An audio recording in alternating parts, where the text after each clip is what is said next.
मैं रूम में अपने किसी काम में व्यस्त था, तभी किचन से अपनी माँ और बीवी की आवाज़ सुना।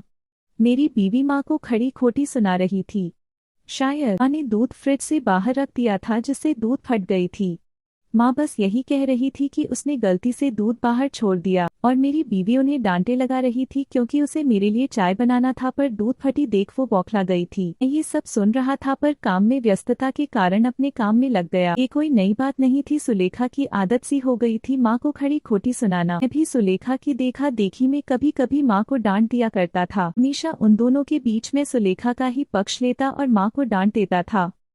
आज जब मैं 3 दिन बाद घर आया तो माँ मेरे पास आकर अपने आंचल से मेरे मुंह को पोंछते हुए बोली, बेटा खाना लगा दूं? से आया है, थक गया होगा ना, अपना पैर जूता उतार देती हूँ। चुपचाप माँ को देख रहा था और वो मेरे जूते को उतार रही थी। माँ से पूछा सुलेखा कहाँ है, तो उसने कहा वो तो अभी अभी बाहर गई है। मुझे बताई कि तुम कुछ देर में आने वाले हो और कहकर चली गई। था अपने माँ को देखने गई थी, उसने मुझे पहले ही बताया था उसके माँ की तबीयत खराब है, पर मुझे समझ में नहीं आ रहा था कि वो मेरे साथ भी तो जा सकती थी। मैं 3 दिन के बाद आया हूँ पर वो मुझसे मिलने को भी नहीं रुकी। ये सब मेरे दिमाग में चल रहा था, तब तक माँ ने खाना लगा दिया था। माँ ने मुझे आवाज दिया, बेटा मुँह हाथ धो लो, खाना लगा दिया है। मैं खाना खा के बिस्तर पर लेट गया पर नींद नहीं आ रही थी। में बस एक ही बात चल रहा था कि सुलेखा अपने माँ को देखने के जल्दी में मुझसे मिले बिना चली गई। मैं उसके चलते अपने माँ को हमेशा डांटता रहता हूँ, लेकिन माँ उस बात को लेकर कभी भी मुझसे या सुलेखा से कोई नाराजगी नहीं जताई थी, बस सुनती और भूल जाती। लेकिन ये बात मेरे मन में घर कर गई।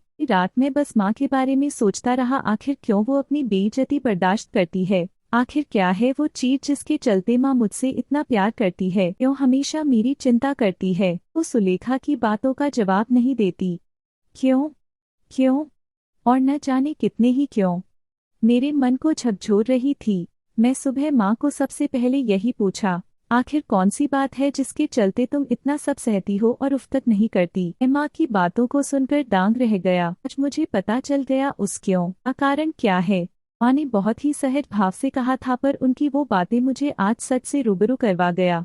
उन्होंने कहा, बेटा मेरा जिंदगी तो कट गया, बस तुम्हारी चिंता हमेशा सताती रहती है। मैं तो 2-4 दिन की मेहमान हूँ, मेरे चलते तुम दोनों में अनबन ना हो यही भगवान से दुआ करती हूँ। तुम दोनों खुश रहो, आबाद रहो, इससे ज्यादा एक माँ के लिए क्या हो सकता।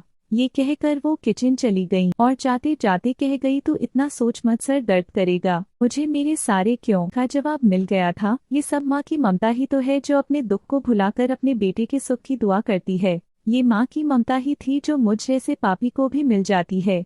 यही एक ईश्वरीय वरदान है जो हर किसी के नसीब में होता है। बस मेरी तरह कई ऐसे हैं जो उस ममता की कीमत नहीं जानते।